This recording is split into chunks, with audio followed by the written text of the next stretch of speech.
Hey, it's Mary. Welcome back to my channel where I share with you things I've learned on my writing journey that can help you on yours. I'm getting over a little bit of an illness, so I sound sick. It's also why I didn't get a video out last week, but that's because I was dying in bed. It's okay though. Today, I'm not really going to share with you tips or anything like that. I wanted to share with you my icks in books, in writing, because there is a certain book that is trending right now, and it is the topic of much discourse because it's poorly written. I have not read this book, and I will not say what this book is, but it does begin with onyx and end in storm. So I didn't read Onyx Storm. I did read Fourth Wing, and I skimmed through Iron Flame because a friend of mine, someone I know, was like, oh, you've got to read it. You can share it. You can use it after I'm done. And I was like, okay. So then I was like, well, now I kind of got to read it because she's going to ask me about it. Anyway, I was not a fan of the books, to say the least. The first one was, I made it through, but there were some things in the books that I was like, ugh, this isn't my thing. Like, in writing, it gives me the ick. It annoys the heck out of me. It's very obnoxious when I see it in a book. So, I'm just going to not talk about those books very much. I'm going to talk about just little things in writing that bother me. And it's just meant to be fun. Everybody has their own writing styles. There is an objectively good writing and an objectively bad writing, but even those things can be subverted. I have read plenty of fanfics and Wattpad stories that are subpar on the technicality scale, and that's okay. My writing is not perfect, but I can still talk about things that I don't like in writing and in books, and that's exactly what I'm going to do. The first thing actually was in, like, the first chapter of Fourth Wing, and it's when you have excessive punctuation to convey a way that somebody's talking, which that's what punctuation is for, don't get me wrong, but when you have like a period after every word in the sentence to convey to the reader that the person speaking is very staccato, that's obnoxious. That just reads as immature. Or when they have like a ton of exclamation points at the end of a sentence, you don't need more than one, actually. Fun fact, you only need one. And it's just like, if I see that in a book, it's gonna be a rough read. It's going to be a rough read. And that's like a stylistic thing, I suppose. Like, you can write that way. Clearly, Rebecca Yarros got published. But I'm not a fan. Like I said, it just reads as immature. Like, there are other ways to convey what the character is thinking and feeling and how they say stuff without incorrect punctuation. The next one might also make a bunch of booktok people mad. Which, let me clarify real quick.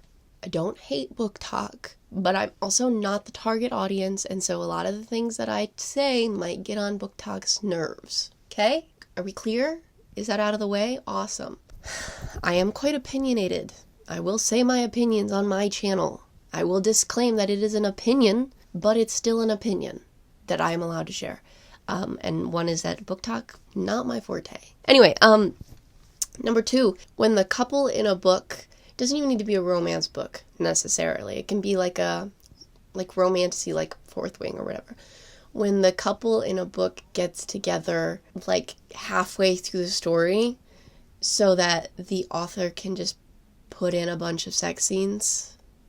I am a huge fan of yearning and longing and pining. Like, the longer the couple doesn't get together, the better, because I just love that. I'm obsessed with it. So when you can keep them apart for longer in a way that is like makes sense and is realistic, I die for that stuff. That's my favorite thing in the world.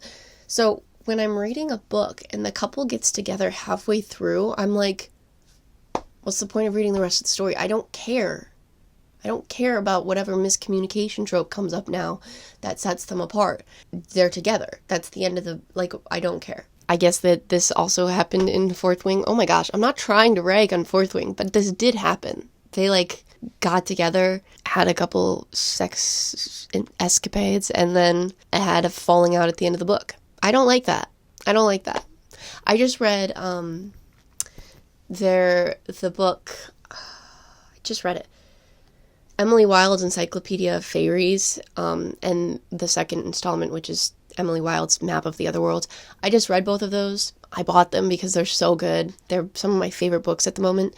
And the romance in those books, I will say, is realistic in the context of the story. Obviously, it's about fairies. Like, how realistic can it be? But it's realistic, and it's not like jumping into the relationship just so that we can indulge in the desires of the characters and live vicariously. Like, I like the way that Heather Fawcett wrote the story and wrote the love interest, and had, like, the characters had a lot more to do with the story than just the romance, but there was still a romance. Like, it was still a big part of the story, and it was realistic, and they didn't get together in the first book, and it's great, and I love it. So that's what I like. That's my vice. It's pining. It's my drug. And then you have some stories that overuse it, like Fairy Tale. I don't know how many of you are anime watchers, but Fairy Tale, was obsessed with that show. Natsu and Lucy, still not together. That's okay. I'm not that mad about it like some people, but it is kind of crazy. So anyway, number 3 is long prologues. And this is probably just because I have like ADHD, and I have a hard time getting into books anyway. Like, it's a terrible thing to confess on a writing channel about books, but I have a hard time getting into books. I really have to like the beginning of a book, or I will DNF it. And slow-paced books, hate those. I like fast-paced. I like when the story starts in the middle of action. And if the prologue is too long, I'm skipping that thing. I'm sorry. All the respect to the author. I know that you probably put it in the book for a very good reason. I'm skipping it. If it's longer than 3 or 4 pages. Nah, fam. A good example of a prologue was in Divine Rivals.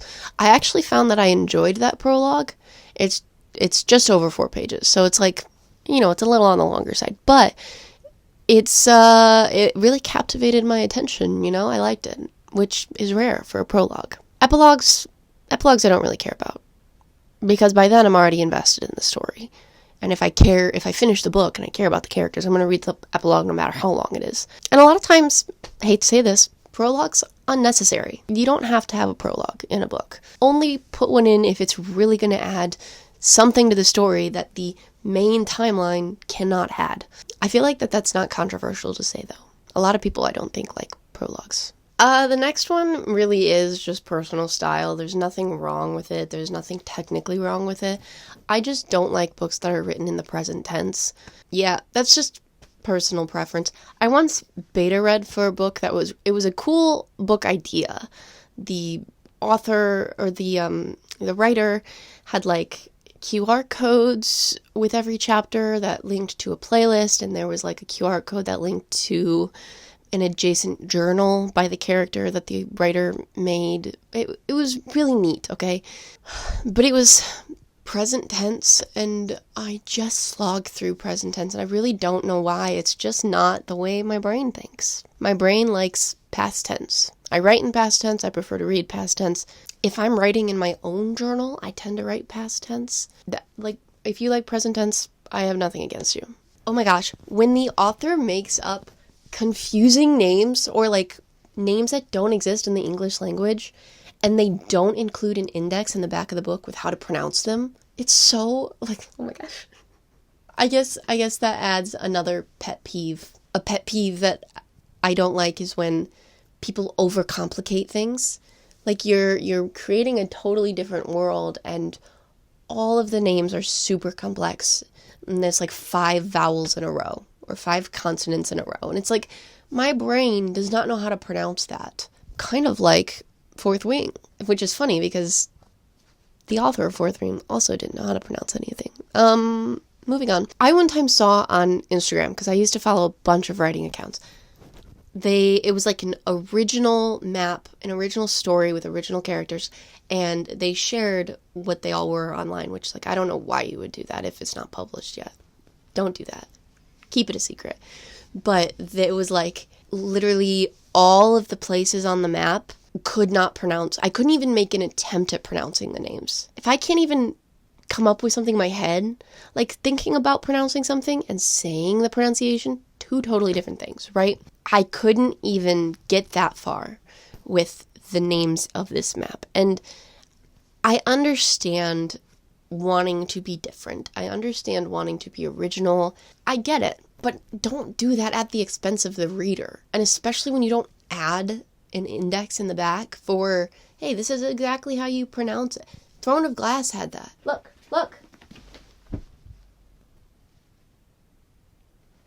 And you know what? I appreciate that. It's not that hard, and it's not going to take away from your book. It's not going to make your book less serious or less mature. Just add the frickin' index. Then we're not going to be stuck wondering, as the reader, scared to say the names of your characters out loud.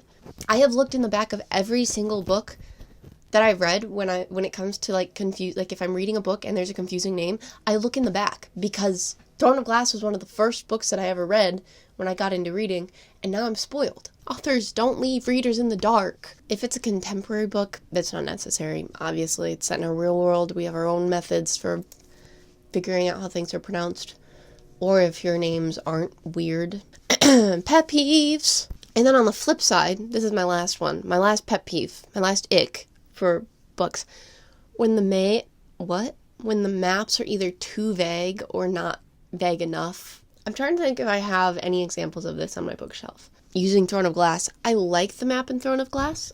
It's very clear, concise. And then you have the map of Prythian, which is literally just England and Ireland. And if you know the history of England and Ireland, kind of a bad look that Highburn, the bad guy, was put in place of Ireland. So yeah, those are my pet peeves in books. I'm actually quite picky. I'm very particular when it comes to books. So I can be very opinionated. That's why I'm very opinionated about booktok. It's because I think some people need higher standards. I guess that's why I became a writer, so that I could write the stories I wanted to read because nobody else was writing them. I hope I didn't offend you. It's just all fun and games, honestly. Read what you want to read. But if you agreed with any of my opinions, let me know in the comments. Or if you disagreed, let me know in the comments. I think it'll be fun to discuss that. You guys can also discuss among yourselves, what your pet peeves are, what your icks are. Maybe one of you will mention something that I forgot that I also don't like, and then I can add it in another video. Maybe I'll do this again if you like it. So like the video, let me know if you like it. And yeah, stay creative.